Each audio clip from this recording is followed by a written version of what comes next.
কুনাল বারবার বলছিল, মামি আপনি অনেক মিষ্টি, অনেক কিউট।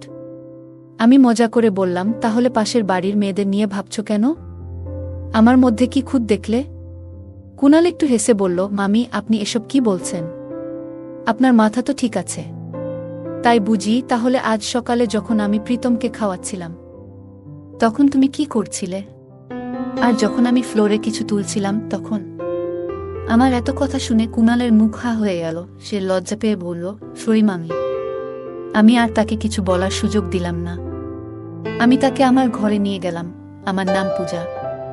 আমি 30 বছর বয়সী বিবাহিত মহিলা এবং আমার বিয়ে হয়েছে 5 বছর হলো। আমাদের একটি 1 বছরের ছেলে রয়েছে। আমি এখনো আগের মতোই আকর্ষণীয় দেখতে ছিলাম এবং সম্ভবত এই কারণেই আমার সম্পর্কে অনেকেই আগ্রহী হয়ে থাকে। বাইরে বের হলেই সবাই আমার দিকে তাকিয়ে থাকে।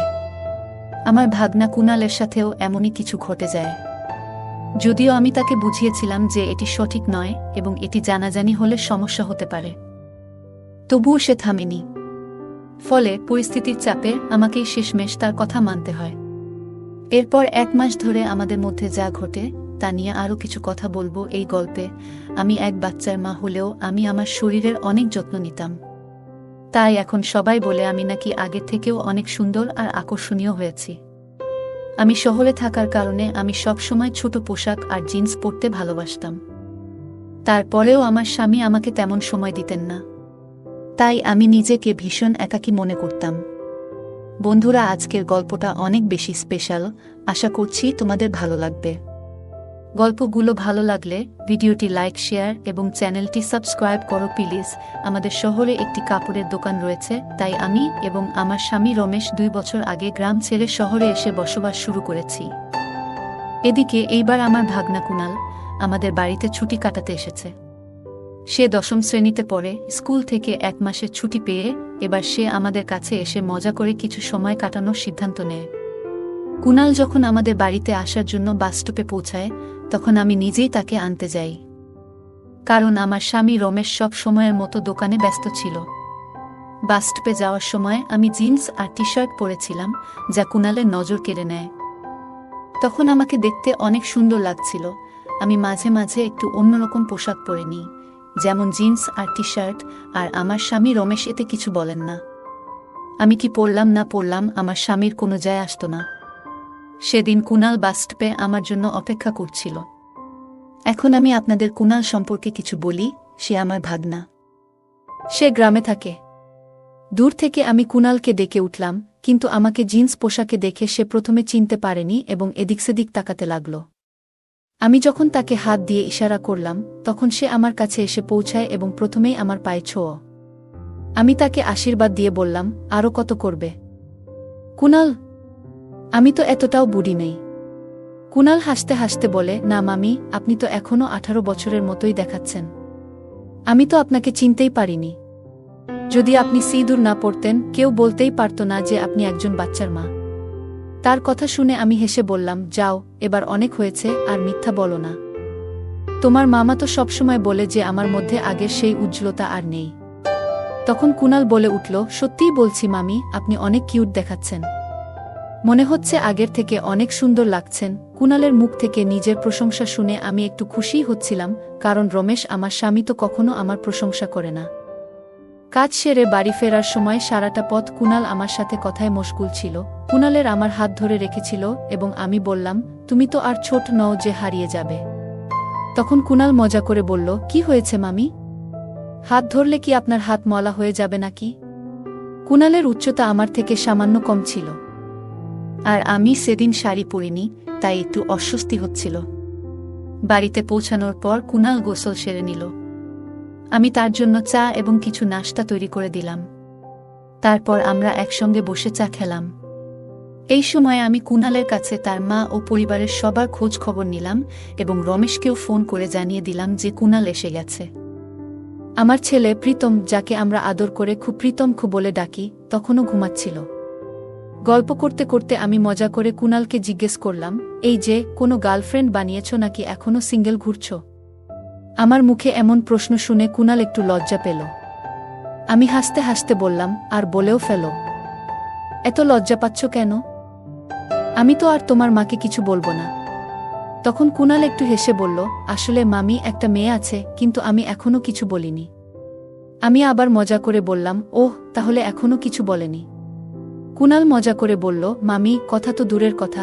কুণালের কথা শুনে আমি এত হাসছিলাম যে পেটে ব্যথা হয়ে গেল। গল্প করতে করতে কখন বিকেল 5টা বেজে গেছে বুঝতেই পারিনি।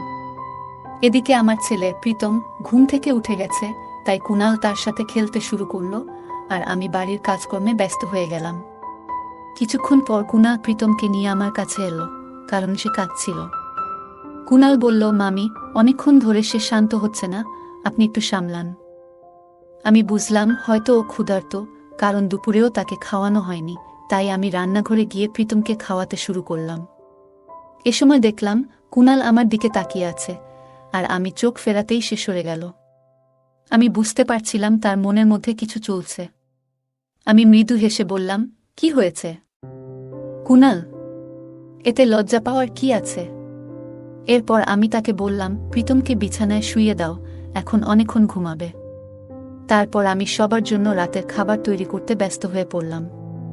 এতক্ষণে রমেশও দোকান থেকে বাড়ি ফিরে এলো। রাতে রমেশ কাজ সেরে গোসল করে খাওয়ার জন্য বারান্দায় চলে এলেন। খাওয়া দাওয়ার পর রমেশ ও কুণাল কিছুক্ষণ গল্প করল, আর আমি রান্নাঘরের কাজ গুছিয়ে নিলাম। এরপর রমেশ ক্লান্ত হয়ে তার ঘরে গিয়ে শুয়ে পড়লেন। আমি কুণালের জন্য পাশের ঘরে বিছানা ঠিক করে দিলাম, কারণ বাইরে ঠান্ডা পড়তে শুরু করেছে। তারপর আমি নিজের ঘরে চলে গেলাম। ততক্ষণে রমেশ আমাদের ছেলে প্রীতমকে দোলনায় শুইয়ে দিয়েছে এবং আমার অপেক্ষায় ছিল। কিন্তু যখন আমি চুল বেঁধে বিছানায় পৌঁছালাম, দেখলাম রমেশ অপেক্ষা করতে করতে ঘুমিয়ে পড়েছে। এটা দেখে আমার সব অনুভূতি ম্লান হয়ে গেল, কারণ গত কিছুদিন ধরে রমেশ বেশ চিন্তিত ছিল। সম্ভবত দোকানের কাজ ভালোমতো চলছিল না। তাই তাকে জাগালাম না, কারণ তার মানসিক চাপ বাড়াতে চাইনি। একটু মন খারাপ নিয়ে আমিও শুয়ে পড়লাম। কিন্তু তখন হঠাৎ মনে পড়ল যে আজ কুণাল এসেছে। সময় কাটানোর জন্য তার ঘরের দিকে চলে গেলাম। গিয়ে দেখলাম কুণাল বিছানায় শুয়ে সিনেমা দেখছে। আমাকে দেখে সে উঠে বসে বলল, মামি, কি হয়েছে? আপনি এখনো ঘুমাননি? আমি হেসে বললাম, না রে, কিছু না। ঘুম আসছে না, তাই ভাবলাম তোমার সাথে একটু কথা বলি। আমি বললাম, তোমার কাছে চলে এলাম। আচ্ছা, কি দেখছো? কুণাল মুচকি হেসে বলল, কিছু না মামি, ঘুম আসছে না, তাই সিনেমা চালিয়ে রেখেছি। আমি মজা করে বললাম, ওহ, কেমন সিনেমা? কোনো বিশেষ সিনেমা তো দেখছো না? কুণাল লজ্জা পেয়ে বলল, আরে না মামি, আপনি এসব কি বলছেন? তখন আমি হাসতে হাসতে বললাম, কেন? হিন্দি রোমান্টিক সিনেমা তুমি দেখো না নাকি?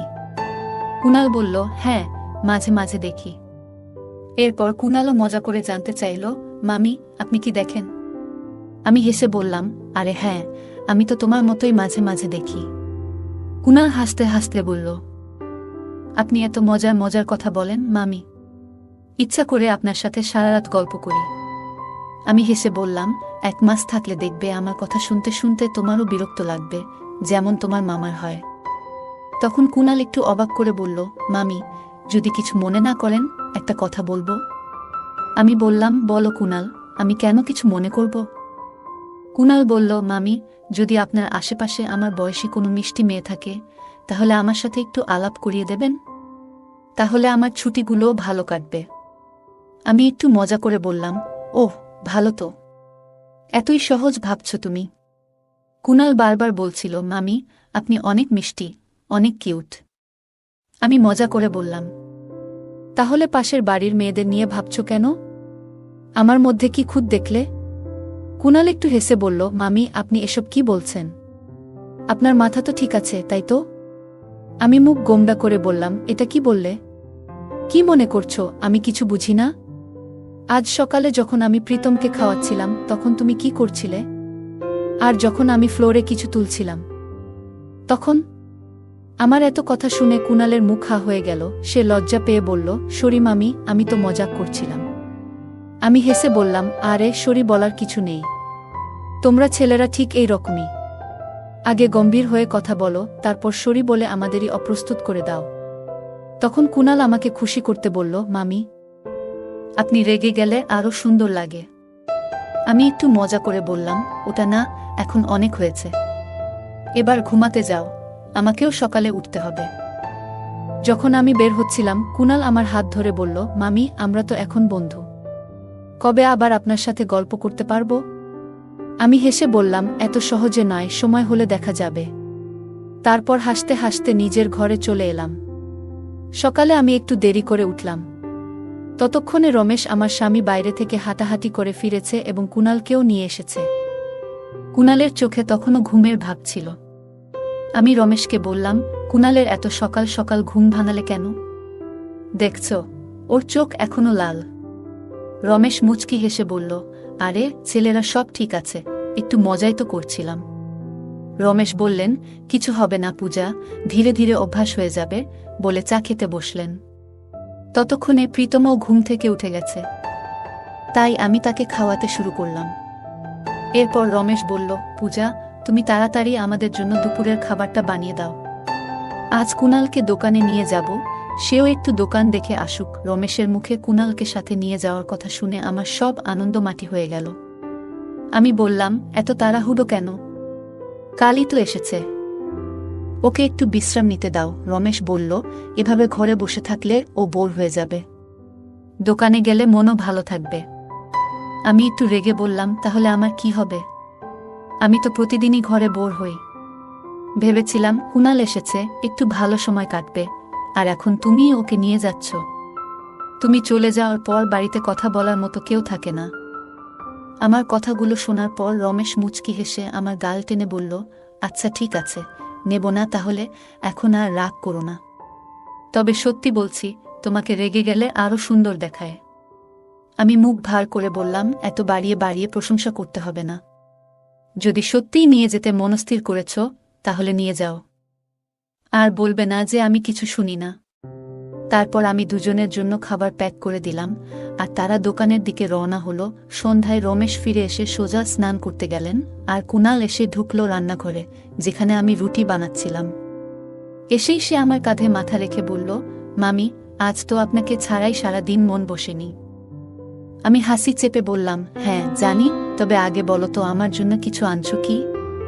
কুনাল হেসে বলল, হ্যাঁ মামি, নিয়ে এসেছি। আমি তাকে বললাম, তাহলে তাড়াতাড়ি স্নান সেরে নাও, এরপর আমরা সবাই মিলে খেয়ে নেব। তখন পর্যন্ত রমেশ খাওয়া শেষ করে প্রীতমের সাথে খেলায় ব্যস্ত ছিল। আমি কুনালের জন্য খাবার দিয়ে নিজে বাটিগুলো পরিষ্কার করতে শুরু করলাম। খাওয়া শেষে কুনালও তার প্লেট নিয়ে রান্নাঘরে এসে বলল, মামি আপনি তো অনেক কাজ করেন, নিশ্চয়ই ক্লান্ত হয়ে যান, চলুন আমি কিছুটা সাহায্য করি। আমি হেসে বললাম, ও এখন মামিকে ইমপ্রেস করছো নাকি? কুনাল একটু হেসে বলল, না মামি, তা নয়, তবে আজকাল আপনাকে একটু বেশি ভালো লাগছে। আমি মজার ছলে বললাম, কি ব্যাপার কুনাল, এত ভালো লাগছে কেন? কুনাল লজ্জা পেয়ে হেসে বলল, মামি আপনার সব কথারই উল্টো মানে বের করেন। এরপর আমি নিজের ঘরে গেলাম। রমেশ যেন আমারই অপেক্ষায় ছিলেন, আর প্রীতমকে তিনি প্রতিদিনের মতোই ঘুম পাড়িয়ে দিয়েছিলেন। ঘরে ঢুকতেই আমি রমেশকে জিজ্ঞেস করলাম, এখনো ঘুমাওনি? কি হয়েছে? রমেশ এসে বললেন, আসলে ঘুম আসছে না, তাই একটু জেগেছিলাম। আমি একটু মজা করেই বললাম, আচ্ছা, আর যখন আমায় ঘুম আসতো না তখন তো কিছু বলনি। রমেশ একটু থেমে বললেন, পূজা তুমি তো জানো গত কয়েকদিন ধরে দোকানের কাজটা ঠিকমতো চলছে না, তাই একটু চিন্তায় ছিলাম। আমি মুচকি হেসে বললাম, ওহ আচ্ছা, এত ভাবনার কিছু নেই, ঠিক হয়ে যাবে, তুমি একটু অপেক্ষা করো, আমি হাত মুখ ধুয়ে আসছি। অনেকদিন পর রমেশ জানালেন যে তিনি কিছুটা বেশি সময় আমার সাথে কাটাতে চান, আর এটাই শুনে আমার মন আনন্দে ভরে উঠল। এরপর বেশ কিছুক্ষণ ধরে আমরা একসাথে সময় কাটালাম, নানা গল্প আর হাসি ঠাট্টায় মেতে উঠলাম, যতক্ষণ না আমার হাসি থামানো মুশকিল হয়ে গেল। তার এতটা সময় নিয়ে আমার পাশে থাকার আগ্রহ দেখে মনটা সত্যিই প্রশান্তিতে ভরে উঠল। এরপর গল্প করতে করতে কখন যে ঘুমিয়ে পড়েছি বুঝতেই পারিনি। সকালে যখন কুনালের জন্য চা নিয়ে গেলাম, দেখলাম সে চা খেতে চাচ্ছিল না। বুঝতে পারলাম রাতে আমি তার সাথে কথা বলতে পারিনি বলে তার মন খারাপ। আমি স্নেহভরে জিজ্ঞাসা করলাম, কি হয়েছে কুনাল, তুমি কি আমার উপর অভিমান করেছ? কুনাল মৃদু কণ্ঠে বলল, রাতে তুমি আমার কাছে আসনি কেন? কুনাল বলল, মামি জানো আমি একটানা রাত 1টা পর্যন্ত তোমার অপেক্ষা করছিলাম। তার কথায় আমি চুপ হয়ে রইলাম, কিন্তু তার প্রতীক্ষা দেখে বুঝতে পারলাম আমরা যা করতে যাচ্ছিলাম তা ঠিক নয়। অনেকদিন পর যেন আমার ভাবনায় কিছুটা স্পষ্টতা এলো, তাই আমি কুণালকে শান্তভাবে বোঝানোর চেষ্টা করলাম এবং তার কাছে ক্ষমাও চাইলাম। তখন কুণাল বলল, মামি, এভাবে কথা বলছো কেন? আমি জানি তোমার হয়তো আজ একটু বিশ্রামের দরকার, তবে কাল কিংবা পরশু কিছু সময় বের করো, তোমার সাথে গল্প করতে আমার খুব ভালো লাগে। কুণালের এমন আবেগ দেখে আমি একটু চিন্তিত হয়ে পড়লাম, বুঝলাম যে ও সহজে বুঝতে চাইছে না।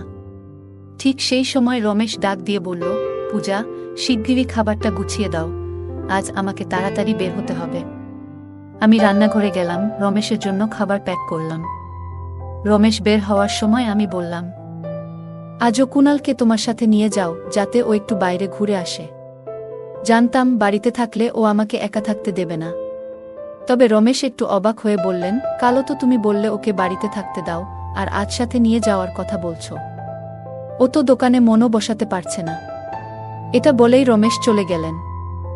কুণাল ঘর থেকে বেরোতেই আমার পিছু পিছু রান্নাঘরে চলে এলো এবং আমাকে বোঝানোর চেষ্টা করতে লাগলো, প্লিজ মামি, একটু ভাবো। তার এমন অনুরোধ দেখে বুঝতে পারছিলাম সে হয়তো সহজে মানবে না, এবং তার এই জেদটার কারণও আংশিকভাবে দায়ী আমি নিজেই। অবশেষে ভাবলাম, আচ্ছা কুণাল, ঠিক আছে, চলো ঘরে যাই। কিন্তু তখনই কেন যেন আমার চোখে জল চলে এলো। কুণাল সেটা দেখে অবাক হয়ে জিজ্ঞেস করল, মামি, তুমি কি সত্যিই খুশি নও? তার প্রশ্ন শুনে অজান্তেই আমার চোখ ভিজে উঠল, আর আমি তার পায়ের কাছে বসে বললাম, প্লিজ কুণাল, আমাকে ক্ষমা করে দাও। আমারই ভুল ছিল, তোমার সাথে এমন মজা করা উচিত ছিল না। যেদিন তুমি এখানে এলে তখন থেকেই কেমন একটা অস্থিরতা অনুভব করছিলাম। বুঝতে পারছিলাম তোমার প্রতি একটা অদ্ভুত টান অনুভব করছি, কিন্তু পরে বুঝতে পারলাম এটা ভুল। এটা ঠিক নয়, তুমি তো আমার ছেলের মতো। আমাদের সম্পর্কটা এমন হওয়া উচিত নয়। প্লিজ আমাকে ক্ষমা করো। আমার কথা শোনার পর কুণাল আর এক মুহূর্তও সেখানে থাকেনি। দ্রুত নিজের জিনিসপত্র গুছিয়ে গ্রামের বাড়িতে ফিরে যাওয়ার সিদ্ধান্ত নিল। সেও তার ভুল বুঝতে পারছিল। আসলে প্রতিটা সম্পর্কের একটা সীমা থাকে, যা অতিক্রম করা ঠিক নয়। গল্পে কুণালের প্রতি মাতৃসুলভ মমতা এবং কুণালের কিছু আবেগের কারণে একটি সীমানা অতিক্রম করার প্রবণতা তৈরি হয়েছিল। তবে সময়মতো ভুল স্বীকার এবং সঠিক সিদ্ধান্ত গ্রহণ তাদের সম্পর্ককে সঠিক পথে ফিরিয়ে আনে। এই গল্পে কুণালের প্রতি মূল চরিত্রের মমতা এবং স্নেহ ছিল মাতৃসুলভ, কিন্তু যখন সেই মমতা এবং স্নেহ কিছু সীমারেখা অতিক্রম করার পর্যায়ে পৌঁছে যায়, তখন তিনি উপলব্ধি করেন যে সম্পর্কের একটি নির্দিষ্ট সীমানা থাকা উচিত। প্রতিটি সম্পর্কের মধ্যে কিছু অপ্রকাশিত সীমা থাকে, যা অতিক্রম করা সম্পর্ককে জটিল করতে পারে এবং ভুল বোঝাবুঝি তৈরি করতে পারে। কুণালের প্রতি তার আবেগ ছিল ভালোবাসার মতোই, কিন্তু সেই ভালোবাসা যেন ভুল পথে না যায় সেদিকে মনোযোগী থাকা প্রয়োজন ছিল। প্রায়শই সম্পর্কের সমস্যাগুলির সমাধান খোলামেলা কথোপকথনের মধ্যেই নিহিত থাকে। গল্পের মূল চরিত্রটি কুণালের সঙ্গে সোজাসুজি কথা বলেন এবং নিজেদের মধ্যে সৃষ্ট ভুল বোঝাবুঝির সমাধান করেন। তার খোলামেলা কথোপকথন কুণালকে নিজের অবস্থান এবং অনুভূতির ব্যাপারে সচেতন হতে সহায়ক হয়। এই ধরনের সৎ এবং সরল যোগাযোগ আমাদের ব্যক্তিগত জীবনের বিভিন্ন সম্পর্কের সমস্যাগুলো সমাধানে অত্যন্ত গুরুত্বপূর্ণ। গল্পে আমরা দেখতে পাই যে সংযম এবং আত্মনিয়ন্ত্রণ একটি সম্পর্ককে সঠিক পথে রাখতে কতটা সহায়ক হতে পারে। মূল চরিত্রটি বুঝতে পারেন যে তার আবেগকে নিয়ন্ত্রণে রাখা জরুরি, কারণ তা সম্পর্কের সৌন্দর্য এবং মর্যাদাকে হুমকির মুখে ফেলে দিতে পারে। এই শিক্ষা আমাদের মনে করিয়ে দেয় যে আমাদের আবেগ এবং অনুভূতির প্রতি সংযম থাকা অত্যন্ত প্রয়োজনীয়, বিশেষত তখন যখন সেগুলো সম্পর্কের সীমানা অতিক্রম করার ঝুঁকিতে থাকে। গল্পের শেষের দিকে কুণাল নিজের ভুল বুঝতে পেরে নিজেকে দূরে সরিয়ে নিয়ে যায়। এটি সম্পর্কের মর্যাদা এবং সীমা রক্ষা করার জন্য তার নিজস্ব সিদ্ধান্ত। প্রতিটি সম্পর্কের ভিত্তি হল পারস্পরিক সম্মান, যার অভাবে সেই সম্পর্ক অবমূল্যায়িত হতে পারে। কুণাল এবং মূল চরিত্রের মধ্যে সম্পর্কের প্রতি এই শ্রদ্ধাবোধ এবং বোঝাপড়া তাদের ভুল বুঝতে এবং একে অন্যের প্রতি শ্রদ্ধা প্রদর্শন করতে সহায়তা করে। গল্পটি শেষ পর্যন্ত আমাদের জানায় যে প্রতিটি ভুলই একটি শিক্ষা। এই অভিজ্ঞতা তাদের উভয়ের জন্য শিক্ষণীয়, যা ভবিষ্যতে তারা সম্পর্কের ব্যাপারে আরও সচেতন এবং সংযত হয়ে উঠতে পারবেন। গল্পটি দেখায় যে ভুল থেকে শিক্ষা নিয়ে তা পরবর্তীতে সঠিক পথে পরিচালিত করাই সবচেয়ে বড় আত্মোন্নয়ন। অতএব এই গল্পটি আমাদের বোঝায় যে সঠিক সম্পর্ক বজায় রাখতে পারস্পরিক বোঝাপড়া, শ্রদ্ধা এবং সীমানার প্রতি সম্মান থাকা অত্যন্ত প্রয়োজন। আবেগ থাকা সত্ত্বেও সংযম বজায় রাখা, আত্মনিয়ন্ত্রণ করা এবং সম্পর্কের মর্যাদা রক্ষা করা হল এই গল্পের প্রধান শিক্ষণীয় বিষয়। বন্ধুরা, যদি এই গল্পটি ভালো লেগে থাকে তাহলে দয়া করে ভিডিওটি লাইক করুন এবং আমাদের চ্যানেলটি সাবস্ক্রাইব করুন। পাশে থাকা বেল আইকনটি প্রেস করুন যাতে করে আমরা যখনই নতুন ভিডিও আপলোড করি তার নোটিফিকেশন সবার আগে আপনার কাছে পৌঁছে যায়।